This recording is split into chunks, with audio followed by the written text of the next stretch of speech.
Hola, ¿cómo están? El día de hoy vamos a empezar a leer Pedro Páramo de Juan Rulfo. Y bueno, esta es la parte 1. Espero que les guste, tanto como a mí. Yo lo leí hace unos años, entonces pues quisiera sentir que es la primera vez que lo leo. Y dice así: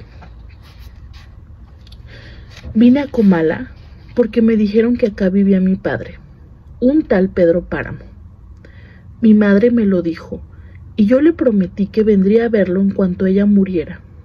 Le apreté sus manos en señal de que lo haría, pues ella estaba por morirse y yo en un plan de prometerlo todo. No dejes de ir a visitarlo, me recomendó. Se llama de este modo y de este otro. Estoy segura de que le dará gusto conocerte. Entonces no pude hacer otra cosa sino decirle que sí lo haría. Y de tanto decírselo se lo seguí diciendo aún después de que a mis manos les costó trabajo zafarse de sus manos muertas. Todavía antes me había dicho: no vayas a pedirle nada, exígele lo nuestro, lo que estuvo obligado a darme y nunca me dio. El olvido en que nos tuvo mi hijo, cóbraselo caro. Así lo haré, madre. Pero no pensé cumplir mi promesa hasta que ahora pronto comencé a llenarme de sueños, a darle vuelo a las ilusiones, y de este modo se me fue formando un mundo alrededor de la esperanza que era aquel señor llamado Pedro Páramo, el marido de mi madre. Por eso vine a Comala.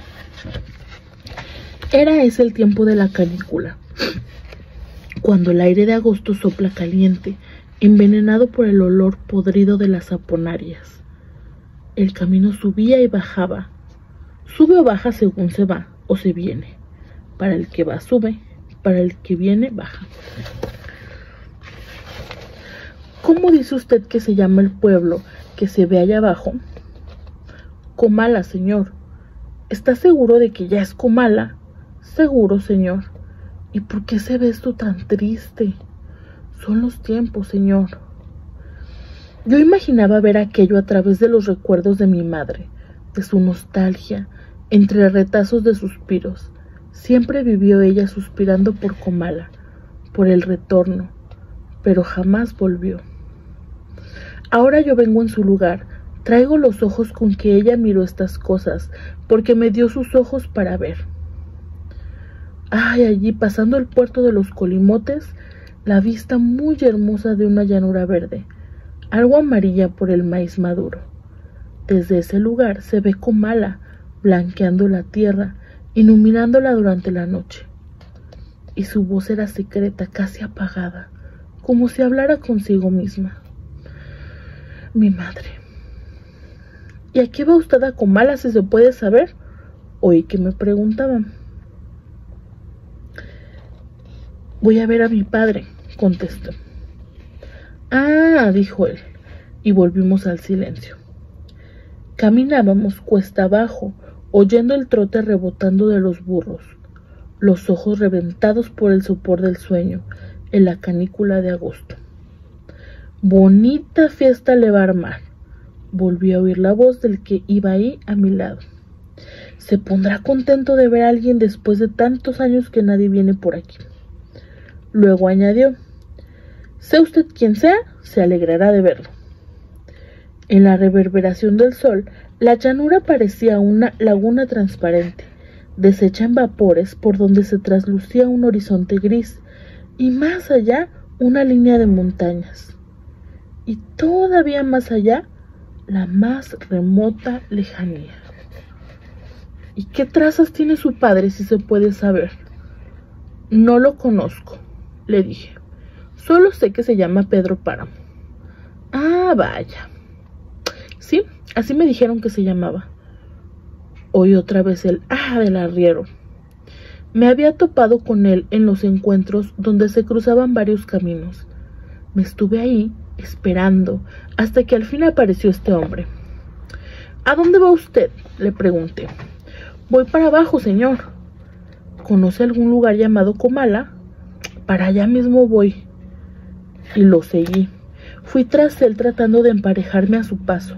hasta que pareció darse cuenta de que lo seguía y disminuyó la prisa de su carrera. Después de los dos íbamos tan pegados que casi nos tocábamos los hombros. Yo también soy hijo de Pedro Páramo, me dijo. Una bandada de cuervos pasó cruzando el cielo vacío, haciendo cuar, cuar, cuar. Después de trastumbar los cerros, bajamos cada vez más. Habíamos dejado el aire caliente allá arriba y nos íbamos hundiendo en el puro calor, sin aire. Todo parecía estar como en espera de algo. Hace calor aquí, dije. Sí, esto no es nada, me contestó el otro. Cálmese, ya lo sentirá más fuerte cuando lleguemos a Comala. Aquello está sobre las brasas de la tierra, a la mera boca del infierno. Con decirle que muchos de los que ahí se mueren, al llegar al infierno regresan por su cobija. ¿Conoce usted a Pedro Páramo?, le pregunté. Me atreví a hacerlo porque vi en sus ojos una gota de confianza. ¿Quién es?, volví a preguntar. Un rencor vivo, me contestó él. Y dio un pajuelazo contra los burros, sin necesidad, ya que los burros iban mucho más adelante de nosotros, encarrerados por la bajada. Sentí el retrato de mi madre guardado en la bolsa de la camisa, calentándome el corazón como si ella también sudara. Era un retrato viejo, carcomido en los bordes, pero fue el único que conocí de ella. Me lo había encontrado en el armario de la cocina, dentro de una cazuela llena de hierbas, hojas de toronjil, flores de castilla, ramas de ruda. Desde entonces lo guardé. Era el único. Mi madre siempre fue enemiga de retratarse. Decía que los retratos eran cosa de brujería. Y así parecía ser, porque el suyo estaba lleno de agujeros como de aguja. Y en dirección del corazón tenía uno muy grande, donde bien podía caber el dedo del corazón. Es el mismo que traigo aquí, pensando que podría dar buen resultado para que mi padre me reconociera. Mire usted, me dice el arriero deteniéndose. ¿Ve aquella loma que parece vejiga de puerco? Pues detrásito de ella está la media luna. Ahora volteé para allá. ¿Ve la ceja de aquel cerro? ¡Véala! Y ahora volteé para este otro rumbo. ¿Ve la otra ceja que casi no se ve de lo lejos que está? Bueno, pues eso es la media luna de Punta Cabo. Como quien dice, toda la tierra que se puede abarcar con la mirada. Y es de él todo ese terrenal. El caso es que nuestras madres nos malparieron en un petate aunque éramos hijos de Pedro Páramo. Y lo más chistoso es que él nos llevó a bautizar. Con usted debe haber pasado lo mismo, ¿no? No me acuerdo. Vese mucho al carajo. ¿Qué dice usted? Que ya estamos llegando, señor. Sí, ya lo veo. ¿Qué pasó por aquí? Un correcamino, señor. Así les nombran a esos pájaros. No, yo preguntaba por el pueblo, que se ve tan solo, como si estuviera abandonado. Parece que no lo habitara nadie. No es que lo parezca, así es. Aquí no vive nadie. ¿Y Pedro Páramo? Pedro Páramo murió hace muchos años. ¿Qué tal? ¿Te está gustando? A mí sí. Era la hora en que los niños juegan en las calles de todos los pueblos, llenando con sus gritos la tarde, cuando aún las paredes negras reflejan la luz amarilla del sol. Al menos eso había visto en Sayula, todavía ayer, a esta misma hora. Y había visto también el vuelo de las palomas, rompiendo el aire quieto, sacudiendo sus alas como si se desprendieran del día. Volaban y caían sobre los tejados, mientras los gritos de los niños revoloteaban y parecían teñirse de azul en el cielo del atardecer. Ahora estaba aquí, en este pueblo sin ruidos. Oía caer mis pisadas sobre las piedras redondas con que estaban empedradas las calles. Mis pisadas huecas, repitiendo su sonido en el eco de las paredes teñidas por el sol del atardecer. Fui andando por la calle real en esta hora. Miré las casas vacías, las puertas desportilladas, invadidas de hierba. Como me dijo aquel fulano que se llamaba esta hierba, la capitana, señor, una plaga que nomás espera que se vaya la gente para invadir las casas. Así las verá usted. Al cruzar una bocallave vi a una señora envuelta en un rebozo que desapareció como si no existiera. Después volvieron a moverse mis pasos y mis ojos siguieron asomándose al agujero de las puertas, hasta que nuevamente la mujer del rebozo se cruzó frente a mí. «Buenas noches», me dijo. La seguí con la mirada. Le grité: «¿Dónde vive doña Eduviges?». Y ella señaló con el dedo: «Allá, la casa que está junto al puente». Me di cuenta que su voz estaba hecha de hebras humanas, que su boca tenía dientes y una lengua que se trababa y destrababa al hablar, que sus ojos eran como todos los ojos de la gente que vive sobre la tierra. Había oscurecido. Volvió a darme las buenas noches y aunque no había niños jugando, ni palomas, ni tejados azules, sentí que el pueblo vivía, y que si yo escuchaba solamente el silencio era porque aún no estaba acostumbrado al silencio, tal vez porque mi cabeza venía llena de ruidos y de voces. De voces, sí, y aquí, donde el aire era escaso, se oía mejor. Se quedaban dentro de uno pesadas. Me acordé de lo que me había dicho mi madre: «Allá me oirás mejor, estaré más cerca de ti, encontrarás más cercana la voz de mis recuerdos que la de mi muerte, si es que alguna vez la muerte ha tenido alguna voz». Mi madre, la viva. Hubiera querido decirle: «Te equivocaste de domicilio, me diste una dirección mal dada, me mandaste el dónde es esto y dónde es aquello, a un pueblo solitario buscando a alguien que no existe». Llegué a la casa del puente orientándome por el sonar del río. Toqué la puerta, pero en falso. Mi mano se sacudió en el aire como si el aire la hubiera abierto. Una mujer estaba ahí y me dijo: «Pase usted». Y entré. Me había quedado en Comala. El arriero, que se siguió de filo, me informó todavía antes de despedirse: «Yo voy más allá, donde se ve la trabazón de los cerros. Allá tengo mi casa. Si usted quiere venir, será bienvenido. Ahora, que si quiere quedarse ahí se lo haiga, aunque no estaría por demás que le echara una ojeada al pueblo. Tal vez se encuentre algún vecino viviente». Y me quedé. A eso venía. «¿Dónde podré encontrar alojamiento?», le pregunté ya casi a gritos. «Busqué a doña Eduviges. Si es que todavía vive, dígale que va de mi parte». «¿Y cómo se llama usted?». «Abundio», me contestó, pero ya no alcancé a oír el apellido. «Soy Eduviges de Ada, pase usted». Parecía que me hubiera estado esperando. Tenía todo dispuesto, según me dijo, haciendo que la siguiera por una larga serie de cuartos oscuros, al parecer desolados. Pero no, porque en cuanto me acostumbré a la oscuridad y al delgado hilo de luz que nos seguía, vi crecer sombras a ambos lados y sentí que íbamos caminando a través de un angosto pasillo abierto entre bultos. «¿Qué es eso que hay aquí?», pregunté. «Tiliches», me dijo ella. «Tengo la casa toda entilichada. La escogieron para guardar sus muebles, los que se fueron, y nadie ha regresado por ellos. Pero el cuarto que le he reservado está al fondo. Lo tengo siempre descombrado por si alguien viene. ¿De modo que usted es hijo de ella?». «¿De quién?», respondí. «De Doloritas». «Sí, pero ¿cómo lo sabe?». «Ella me avisó que usted vendría. Y hoy precisamente, que llegaría hoy». «¿Quién? ¿Mi madre?».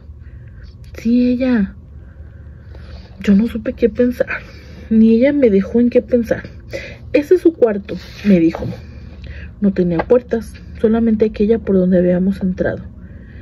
Encendió la vela y lo vi vacío. Aquí no hay dónde acostarse, le dije. No se preocupe por eso, usted ha de venir cansado y el sueño es muy buen colchón para el cansancio. Ya mañana le arreglaré su cama. Como usted sabe, no es fácil ajuarear las cosas en un 2x3. Para eso hay que estar prevenido, y la madre de usted no me avisó sino hasta ahora. Mi madre, dije, mi madre ya murió. Entonces esa fue la causa de que su voz se oyera tan débil, como si hubiera tenido que atravesar una distancia muy larga para llegar hasta aquí. Ahora lo entiendo. ¿Y cuánto hace que murió? Hace ya 7 días. Pobre de ella. Se ha de haber sentido abandonada. Nos hicimos la promesa de morir juntas, de irnos las dos para darnos ánimo una a la otra en el otro viaje. Por si se necesita, por si acaso encontráramos alguna dificultad. Éramos muy amigas. ¿Nunca le habló de mí? No, nunca. Me parece raro. Claro que entonces éramos unas chiquillas y ella estaba apenas recién casada. Pero nos queríamos mucho.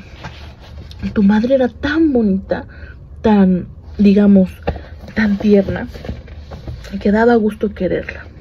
Daban ganas de quererla. De modo que me lleva ventaja, ¿no? Pero ten la seguridad de que la alcanzaré. Ay, solo yo entiendo lo lejos que está el cielo de nosotros. Pero conozco cómo acortar las veredas. Todo consiste en morir Dios mediante, cuando uno quiera, y no cuando Él lo disponga. O si tú quieres, forzarlo a disponer antes de tiempo. Ay, perdóname que te hable de tú. Lo hago porque lo considero como mi hijo. Sí, muchas veces dije, el hijo de Dolores debió haber sido mío. Después te diré por qué. Lo único que quiero decirte ahora es que alcanzaré a tu madre en alguno de los caminos de la eternidad. Yo creía que aquella mujer estaba loca. Luego ya no creí nada. Me sentí en un mundo lejano y me dejé arrastrar. Mi cuerpo, que parecía aflojarse, se doblaba ante todo. Había soltado sus amarras y cualquiera podía jugar con él como si fuera de trapo. Estoy cansado, le dije. Ven a tomar antes algún bocado, algo, cualquier cosa. Iré después. El agua que goteaba de las tejas hacía un agujero en la arena del patio. Sonaba plas, plas y luego otra vez plas. En mitad de una hoja de laurel que daba vueltas y rebotes, metida en la hendidura de los ladrillos. Ya se había ido la tormenta. Ahora de vez en cuando la brisa sacudía las ramas del granado, haciéndolas chorrear, una lluvia espesa, estampando la tierra con gotas brillantes que luego se empañaban. Las gallinas, engarruñadas como si durmieran, sacudían de pronto sus alas y salían al patio, picoteando deprisa, atrapando las lombrices desenterradas por la lluvia. Al recorrerse las nubes, el sol sacaba luz a las piedras, irisaba todo de colores. Se bebía el agua de la tierra. Jugaba con el aire dándole brillo a las hojas con que jugaba el aire. ¿Qué tanto haces en el excusado, muchacho? Nada, mamá. Si sigues ahí, va a salir una culebra y te va a morder. Sí, mamá. Pensaba en ti, Susana, en las lomas verdes, cuando volábamos papalotes en la época del aire. Oíamos allá abajo el rumor viviente del pueblo mientras estábamos encima de él. Arriba de la loma, en tanto se nos iba el hilo de cáñamo arrastrado por el viento. «Ayúdame, Susana», y unas manos suaves se apretaban a nuestras manos. «Suelta más hilo». El aire nos hacía reír. Juntaba la mirada de nuestros ojos mientras el hilo corría entre los dedos detrás del viento, hasta que se rompía con un leve crujido, como si hubiera sido trozado por las alas de algún pájaro. Y allá arriba, el pájaro de papel caía en maromas arrastrando su cola de hilacho, perdiéndose en el verdor de la tierra. Tus labios estaban mojados como si los hubiera besado el rocío. Te he dicho que te salgas del excusado, muchacho. Sí, mamá, ya voy. De ti me acordaba, cuando tú estabas ahí mirándome con tus ojos de agua marina. Alzó la vista y miró a su madre en la puerta. ¿Por qué tardas tanto en salir? ¿Qué haces aquí? Estoy pensando. ¿Y no puedes hacerlo en otra parte? Es dañoso estar mucho tiempo en el excusado. Además, deberías de ocuparte en algo. ¿Por qué no vas con tu abuela a desgranar maíz? Ya voy, mamá, ya voy. Abuela, vengo a ayudarla a desgranar maíz. Ya terminamos, pero vamos a hacer chocolate. ¿Dónde te habías metido? Todo el rato que duró la tormenta te anduvimos buscando. Estaba en el otro patio. ¿Y qué estabas haciendo? ¿Rezando? No, abuela, solamente estaba viendo llover. La abuela lo miró con aquellos ojos medio grises, medio amarillos que ella tenía y que parecían adivinar lo que había dentro de uno. Vete pues a limpiar el molino. A centenares de metros, encima de todas las nubes, mucho más allá de todo, estás escondida tú, Susana, escondida en la inmensidad de Dios, detrás de su divina providencia, donde yo no puedo alcanzarte ni verte, y a donde no llegan mis palabras. Abuela, el molino no sirve, tiene el gusano roto. Esa Micaela de haber molido molcates en él. No se le quita esa mala costumbre, pero en fin, ya no tiene remedio. ¿Por qué no compramos otro?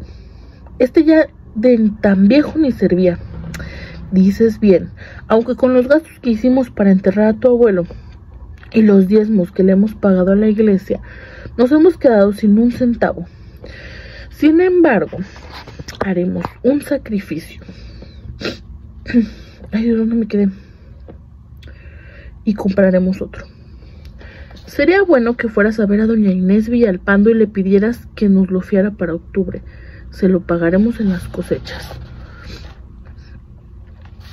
Sí, abuela. Y de paso, para que hagas el mandado completo, dile que nos empreste un cernidor y una podadera. Con lo crecidas que ya están las matas, ya mero se nos meten en las trasijaderas. Si yo tuviera mi casa grande, con aquellos grandes corrales que tenía, no me estaría quejando. Pero tu abuelo le gerró con venirse aquí. Todo sea por Dios. Nunca han de salir las cosas como uno quiere. Dile a doña Inés que le pagaremos en las cosechas todo lo que le debemos. Sí, abuela. Había chuparrosas. Era la época. Se oía el zumbido de sus alas entre las flores del jazmín que se caía de flores. Se dio una vuelta por la repisa del Sagrado Corazón y encontró 24 centavos. Dejó los 4 centavos y tomó el 20. Antes de salir, su madre lo detuvo. ¿A dónde vas? Con doña Inés Villalpando por un molino nuevo. El que teníamos se quebró. Dile que te dé 1 metro de tafeta negra, como esta, que lo cargue en nuestra cuenta. Muy bien, mamá. A tu regreso cómprame unas cafeaspirinas. En la maceta del pasillo encontrarás dinero. Encontró 1 peso. Dejó el 20 y agarró el peso. Ahora me sobrará dinero para lo que se ofrezca, pensó. ¡Pedro!, le gritaron. ¡Pedro! Pero él ya no oyó. Iba muy lejos. Por la noche volvió a llover. Se estuvo oyendo el borbotar del agua durante largo rato. Luego se ha de haber dormido, porque cuando despertó solo se oía una llovizna callada. Los vidrios de la ventana estaban opacos y del otro lado las gotas resbalaban en los hilos gruesos como de lágrimas. Miraba caer las gotas iluminadas por los relámpagos y cada que respiraba suspiraba. Y cada vez que pensaba en ti, Susana.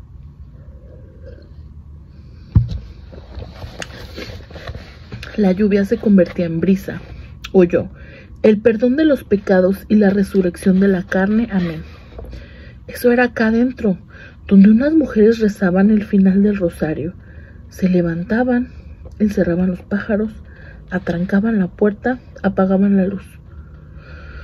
Solo quedaba la luz de la noche, el siseo de la lluvia como un murmullo de grillos.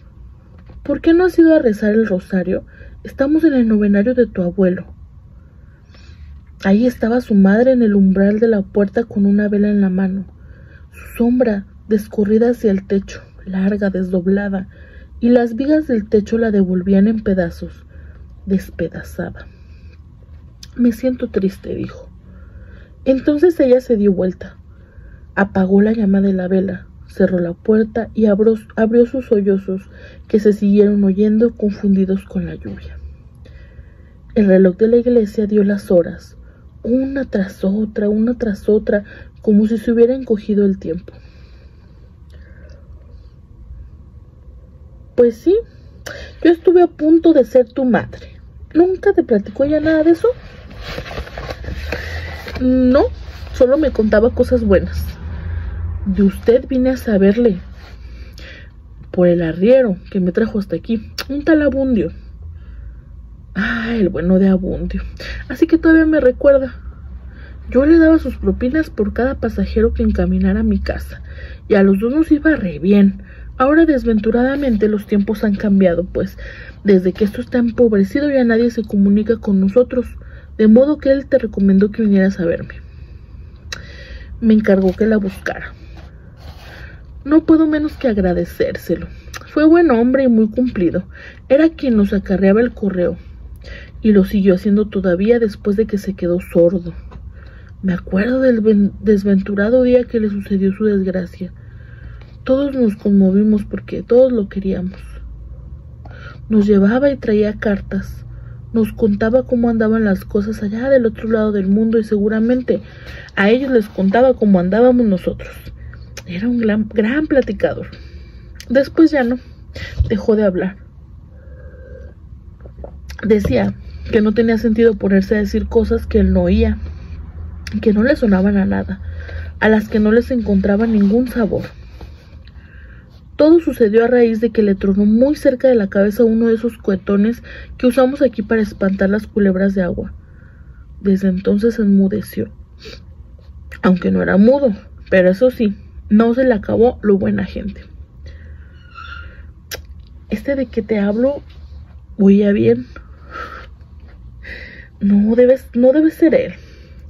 Además, Abundio ya murió.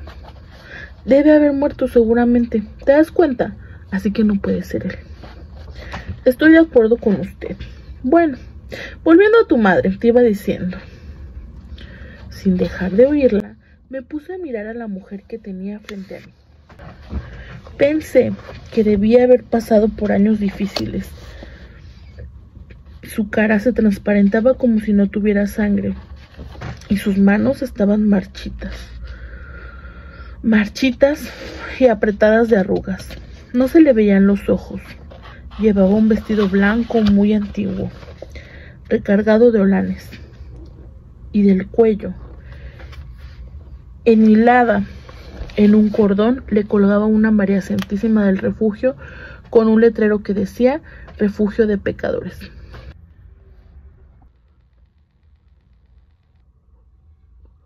Ese sujeto del que te estoy hablando trabajaba como amansador en la Media Luna.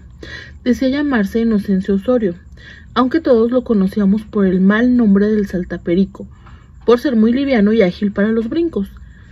Mi compadre Pedro decía que estaba que ni mandado a hacer para amansar potrillos. Pero lo cierto es que él tenía otro oficio, el de provocador. Era provocador de sueños. Eso es lo que era verdaderamente. Y a tu madre la enredó como lo hacía con muchas, entre otras conmigo. Una vez que me sentí enferma se presentó y me dijo: «Te vengo a pulsear para que te alivies». Y todo aquello consistía en que se soltaba sobándola a uno, primero en las yemas de los dedos, luego restregando las manos, después los brazos, y acababa metiéndose en las piernas de una, en frío. Así que aquello al cabo de un rato producía calentura. Y mientras maniobraba, te hablaba de tu futuro. Se ponía en trance, remolineaba los ojos invocando y maldiciendo, llenándote de escupitajos como hacen los gitanos. A veces se quedaba en cueros porque decía que ese era nuestro deseo. Y a veces le atinaba, picaba por tantos lados que con alguno tenía que dar. La cosa es que al tal Osorio le pronosticó a tu madre cuando fue a verlo que esa noche no debía despegarse a ningún hombre, repegarse a ningún hombre, porque estaba brava la luna. Dolores fue a decirme, toda apurada, que no podía, que simplemente se le hacía imposible acostarse esa noche con Pedro Páramo. Era su noche de bodas, y ahí me tienes a mí tratando de convencerla de que no se creyera del Osorio, que por otra parte era un embaucador embustero.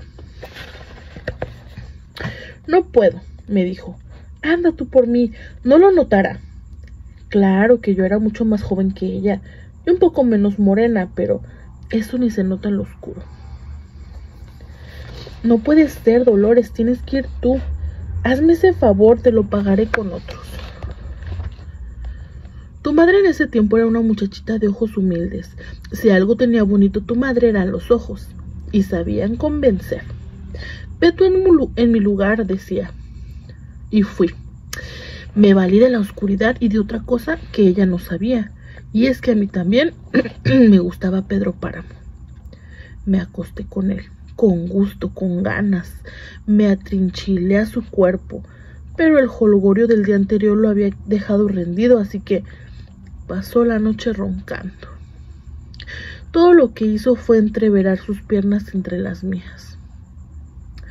Antes que amaneciera me levanté y fui a ver a Dolores y le dije, ahora anda tú, este ya es otro día. ¿Qué te hizo?, me preguntó. Todavía no lo sé, le contesté. Al año siguiente naciste tú, pero no de mí, aunque estuvo a un pelo de que así fuera. Quizá tu madre no te contó esto por vergüenza. Llanuras verdes, ver subir y bajar el horizonte con el viento que mueve las espigas, el rizar de la tarde con una lluvia de triples rizos, el color de la tierra, el olor de la alfalfa y del pan, un pueblo que huele a miel derramada. Ella siempre odió a Pedro Páramo. Doloritas, ¿ya ordenó que me preparen el desayuno? Y tu madre se levantaba antes del amanecer, prendía el nixtenco. Los gatos se despertaban con el olor de la lumbre y ella iba de aquí para allá, seguida por el rondín de gatos. ¡Doña Doloritas! ¿Cuántas veces oyó tu madre aquel llamado? Doña Doloritas, esto está frío, esto no sirve. ¿Cuántas veces? Y aunque estaba acostumbrada a pasar lo peor, sus ojos humildes se endurecieron.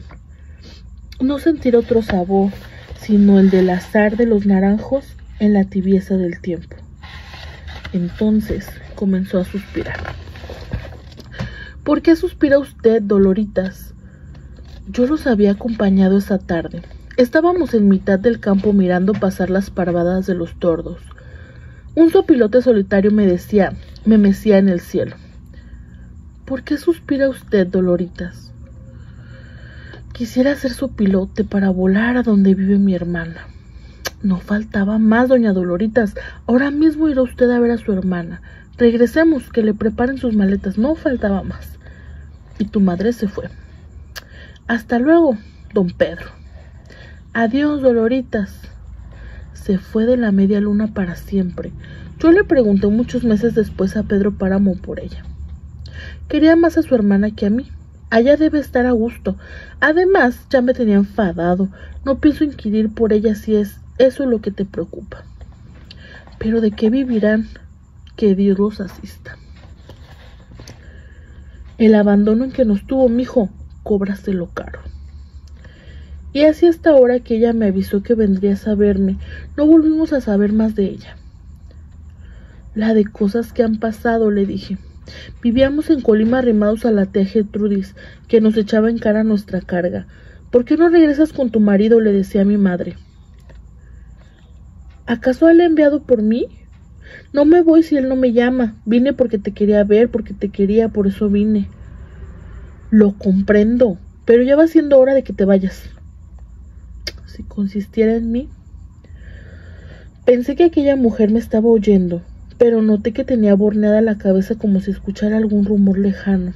Luego dijo, ¿cuándo descansarás?